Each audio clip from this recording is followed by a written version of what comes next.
Biryani and chicken gravy தான் செய்ய போகிறோம். அதுக்கு வந்து ஒரு 2 டம்ளர் அளவுக்கு சீரக சம்பா ரைஸ் எடுத்து வச்சுருக்கேன். அதுக்கப்புறம் பச்சை பட்டாணி, அதுக்கப்புறம் மீல் மேக்கர்லாம் ஊற வச்சுட்டு கேரட் பொடி பொடியாக கட் பண்ணி வச்சுருக்கேன். அதுக்கப்புறம் கொஞ்சம் நெய் எடுத்து வச்சுருக்கேன். அப்புறம் பார்த்திங்கன்னா ஒரு 3 பெரிய சைஸ் வெங்காயம் நறுக்கி வச்சுருக்கேன். 4 தக்காளி, அதுக்கப்புறம் கொத்தமல்லி புதினா, பச்சை மிளகா, இஞ்சி பூண்டு பேஸ்ட்டு, தாளிக்கிறதுக்கு லவங்கம், பட்டை, கொத்தமல்லி புதினா, எலுமிச்சம்பழம் இதெல்லாமே எடுத்து வச்சுருக்கேன். இதெல்லாம் வச்சு நம்ம வந்து சிம்பிளாக ஒரு வெஜ் பிரியாணி செஞ்சுட்டு அதுக்கு வந்து நல்லா காரசாரமாக இருக்க மாதிரி ஒரு சிக்கன் கிரேவி தான் செய்ய போகிறோம் ஃப்ரெண்ட்ஸ். இப்போ வந்து அரிசியை வந்து நல்லா கழுவிட்டு இப்போ ஊற வச்சுருக்கேன். அது வந்து நம்ம தக்காளி வெங்காயம்லாம் போட்டு வதக்குற வர ஒரு 15 மினிட்ஸ் கிட்ட வந்து ஊறட்டும். இந்த டம்ளரில் 2 டம்ளர் அளவு தான் நான் ரைஸ் எடுத்திருக்கேன்.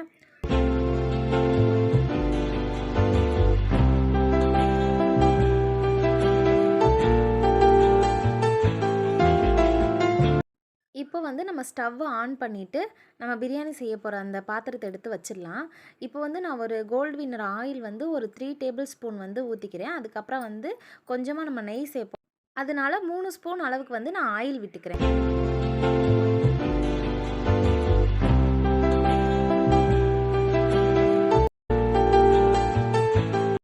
இப்போ வந்து 1 ஸ்பூன் அளவுக்கு வந்து நம்ம நெய் ஆட் பண்ணிக்கலாம். இப்போ இதெல்லாமே சேர்ந்ததுக்கு அப்புறமா ஒரு அன்னாச்சி பூ, கல்பாசி, அதுக்கப்புறமா பட்டை, கிராம்பு, சோம்பு இது எல்லாத்தையுமே போட்டு நம்ம பொரிய விட்டுறலாம். அதுக்கப்புறமா கொஞ்சமாக கருவேப்பிலை போட்டுக்கலாம்.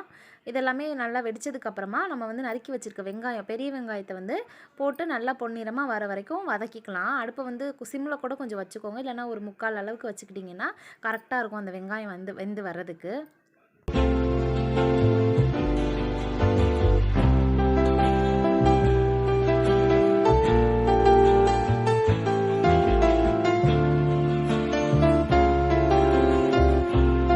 இந்த சைடு வந்து நான் பிரியாணி செஞ்சிட்ருக்கேன். அந்த சைடு வந்து அம்மா வந்து சிக்கன் வந்து சுத்தம் பண்ணிகிட்ருக்காங்க.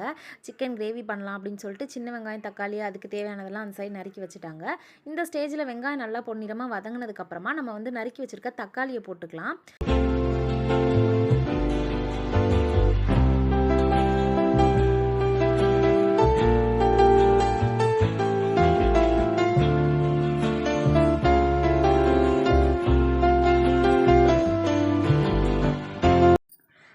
தக்காளி நல்லா வதங்கணும் அப்படின்னா ஒரு 3 ஸ்பூன் அளவுக்கு வந்து கல்லுப்பு போட்டிங்கன்னா அந்த சூட்டு பதத்துக்கும் கல்லுப்பும் சேர்ந்து நல்லா வெங்காயம் தக்காளி வெந்து குழஞ்சிரும்.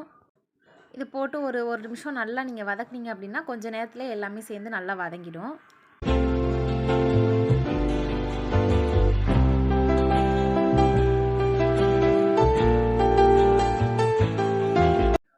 இப்போ கொஞ்சம் வெந்து வரும்போது நம்ம பச்சை மிளகா, அதுக்கப்புறம் கொத்தமல்லி புதினாவை வந்து இதில் சேர்த்து அதையும் சேர்ந்து வதக்கிடலாம் நல்லா.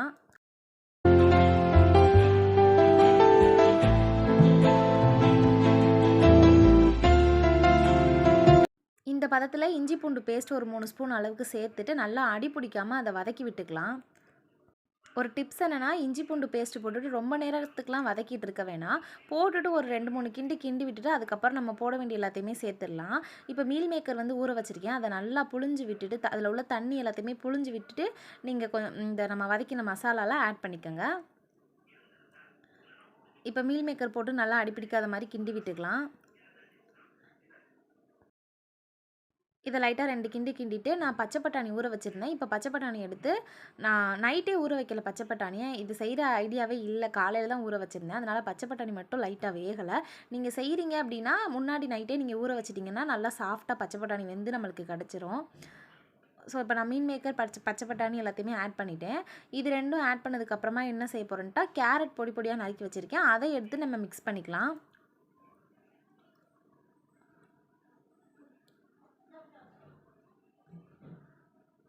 இது 3 தான் நான் போட்டிருக்கேன் இப்போது. கேரட், பச்சை பட்டாணி, அதுக்கப்புறம் மீல் மேக்கர். பீன்ஸ் இருந்தால் பீன்ஸ் ஆட் பண்ணிக்கலாம், இல்லை சோயா பீன்ஸ் எது என்னென்ன உங்களுக்கு வெஜிடபிள்ஸ் பிரியாணிக்கு ஆட் பண்ணுறதுக்கு இருக்கோ அது எல்லாத்தையுமே நீங்கள் போட்டுக்கலாம். டேஸ்ட் இன்னுமே சூப்பராக இருக்கும். ஸோ இது 3 தான் இன்றைக்கி என்கிட்ட இருந்தது. அதனால் இதை வச்சு சிம்பிளாக பண்ணியாச்சு. இப்போ இதெல்லாமே வதங்கினதுக்கப்புறமா லைட்டாக வந்து ஒரு அரை டீஸ்பூன் அளவுக்கு மஞ்சத்தூள் ஆட் பண்ணிக்கலாம். மஞ்சத்தூள் போட்டுட்டு ஒரு ஸ்பூன் அளவுக்கு தனி மிளகாய் தூள் போட்டுக்கலாம். அதுக்கப்புறமா 2 ஸ்பூன் அளவுக்கு தனியாத்தூள் போட்டுக்கலாம். இதெல்லாம் போட்டதுக்கு அப்புறமா என்கிட்ட வந்து பிரியாணி பொடி, அதுக்கப்புறம் வந்து கரம் மசாலா இருந்தது. ஸோ அதையும் கொஞ்சம் நான் போட்டுக்கிட்டேன். கரம் மசாலா ஒரு 2 ஸ்பூன் வர அளவுக்கு 1.5 ஸ்பூன் அளவுக்கு போட்டுக்கிட்டால் போதும்.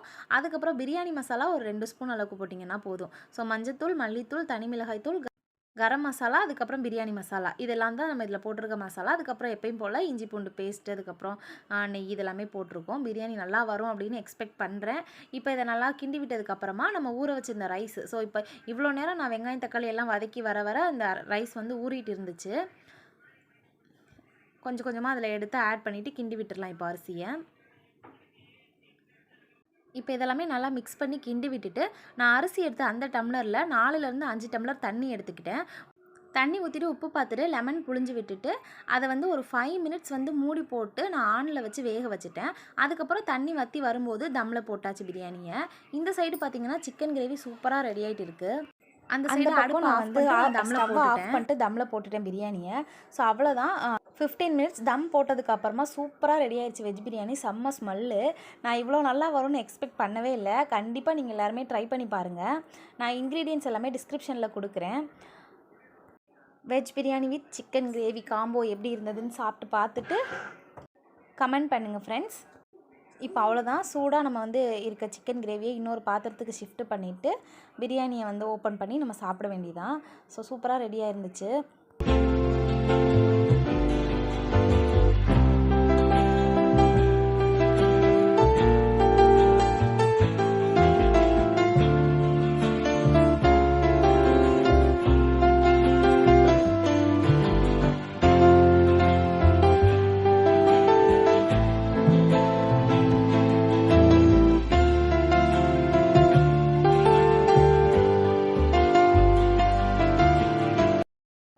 உங்களுக்கு இந்த வீடியோ பிடிச்சிருந்தால் லைக் பண்ணுங்கள், ஷேர் பண்ணுங்கள், சப்ஸ்கிரைப் பண்ணுங்கள் ஃப்ரெண்ட்ஸ்.